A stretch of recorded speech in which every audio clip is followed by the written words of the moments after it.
il y a une peur dont on parle très peu. Elle est plus discrète que la fameuse peur de l'échec, tu connais, et pourtant elle influence beaucoup nos vies. Cette peur, c'est le syndrome de Jonas. Alors le syndrome de Jonas, qu'est-ce que c'est? Ben, en fait, c'est la peur de réussir. Alors ça peut sembler un peu étrange comme ça, mais pourtant c'est une peur que nous avons tous et on va en parler ici. Alors d'où vient ce nom de syndrome de Jonas? Eh bien, Jonas, ce nom en fait vient d'un passage de la Bible que tu connais peut-être.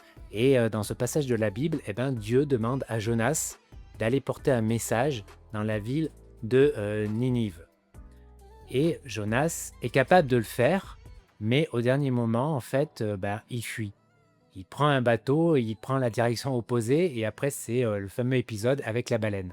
Et en fait, Jonas, il pourrait accomplir cette mission, mais il a peur. Il a peur de sa responsabilité, il a peur de ce qu'on lui demande, il a peur de devenir la personne qu'on attend de lui. En fait, il fuit devant la réussite. Beaucoup de personnes rêvent de certaines choses, créer leur entreprise, partir faire un tour du monde, changer de carrière, d'environnement. Et lorsque l'opportunité se présente, lorsque la fenêtre est là, eh bien, elles ne le font pas. Elles ralentissent subitement, elles mettent le frein à main, elles procrastinent, etc. Et ça, eh bien voilà, c'est la peur de réussir qui parle. Et parce que oui, quand tu te projettes, t'imagines réussir, il y a plein, bien sûr, il y a plein de bonnes choses. Tu vois, la satisfaction d'avoir mené ton projet à terme, d'avoir changé. Il y a parfois, voilà, la reconnaissance ou voilà, de l'argent, plus d'argent, etc. Mais il y a aussi les inconvénients qui vont avec, tu vois.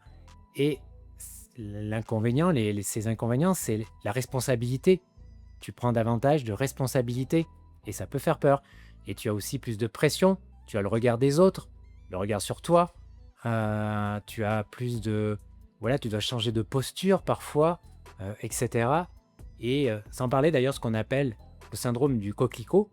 Tu vois, tu as un champ de coquelicots, je ne sais pas si tu visualises les coquelicots, un champ de coquelicots, eh bien, tous les coquelicots ont quasiment tous la même taille, tu vois.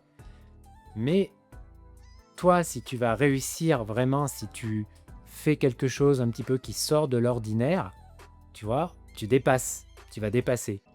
Et donc, tu vas être visible, d'accord? Tu vas avoir, voilà. Et quand on est visible, on a plus de pression. Et puis, parfois, eh bien, dans notre communauté, dans notre cercle social, eh bien, il y a de nombreuses études qui ont montré que c'est jamais facile, en fait, de «s'élever» entre guillemets, même si c'est pas financièrement, en fait, hein, c'est juste un petit peu, réussir, même si c'est voilà, même si, pour toi voilà, le fait de réussir, c'est un petit peu une notion un petit peu, relative, tu vois?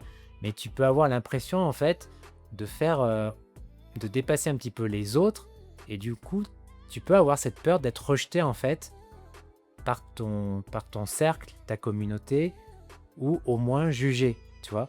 Et du coup, tout ça, ce frein intérieur, en fait, il va faire que tu vas abaisser, en fait, ton exigence de réussir. Tu vas abaisser, voilà, tu vas te ralentir, en fait. C'est assez, voilà, c'est assez commun, malheureusement. Mais voilà, dans cette peur de réussir, il y a ça. Et puis le cerveau, tu le sais, il n'aime pas changer, en fait. Le cerveau humain, il aime ce qui est connu, même si ça te limite, même si souvent c'est insatisfaisant, même si parfois même c'est problématique, eh bien le cerveau humain, notre esprit humain, il pousse pas au changement. La peur de réussir, en fait, elle est plus problématique, je trouve, que la peur de l'échec, pour deux raisons. La première raison, c'est que la peur de l'échec, au moins, tu es passé dans l'action, tu vois. Et même si tu as échoué, tu as appris des choses, tu as eu un feedback, tu vois. Ça va t'enrichir, ça va te faire progresser. Tandis que la peur de réussir, par définition, tu n'es pas passé à l'action. Donc tu peux pas avoir ce feedback. Tu vois, en fait, c'est le zéro pointé, quoi. C'est vraiment, voilà, c'est vraiment négatif. Et ensuite, la deuxième raison, c'est que si tu as échoué, au moins tu peux pas avoir le regret de ne pas avoir essayé. D'accord? Tandis que la peur de réussir, encore une fois, si tu n'as pas essayé, tu peux potentiellement avoir ce regret plus tard. Tu vois, ce regret de te dire: «Ah, j'aurais dû essayer. Qu'est-ce qui serait passé si j'aurais essayé? Comment serait ma vie maintenant?» Non, la peur de réussir, tu ne peux pas l'avoir. Et cette peur, elle ne te dit jamais: «Ah, voilà, j'ai peur de réussir». Non, c'est plus subtil, tu vois? Ça passe par le fait, encore une fois, que tu procrastines, tu multiplies les formations, tu réfléchis beaucoup, tu analyses, et cetera. Il y a plein de façons, en fait. Et bon, cette peur de réussir, elle est classique. Moi, je l'ai eue, bien sûr, bien souvent par le passé. Et je pense que alors comment faire avec cette peur de réussir? Comment faire avec ce syndrome de Jonas? Bon, soyons clairs, tu peux pas vraiment le supprimer, en fait, ça serait illusoire. La première chose, c'est le reconnaître, en être conscient. Donc si tu es devant un projet, tu sens que tu freines, eh bien pose-toi la question: «Est-ce que j'ai peur de l'échec? Est-ce que j'ai peur, de réussir, en fait?»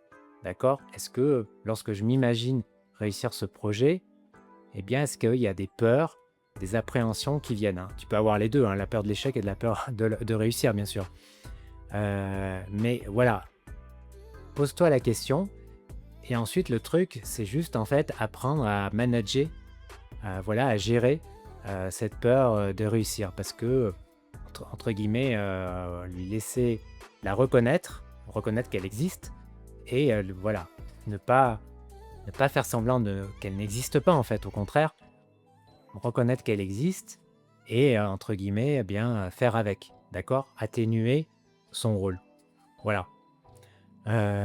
Voilà, moi je pense que ce syndrome de Jonas, qui est pas très connu parce que souvent on pense qu'à la peur de l'échec, tu vois? Mais il y a cette peur, de réussir et c'est important lorsque tu te lances un projet, lorsque tu sens que tu te freines dans ta vie et cetera, de te demander, voilà: «Est-ce qu'il y a pas ce est-ce que j'ai pas peur de réussir?» Voilà, merci d'avoir suivi cette vidéo. Merci de liker, de t'abonner si ce n'est pas le cas, ou de la partager si quelqu'un, tu penses que ça peut intéresser un proche. Et on se donne rendez-vous dans une prochaine vidéo. Prends soin de toi. Ciao, ciao.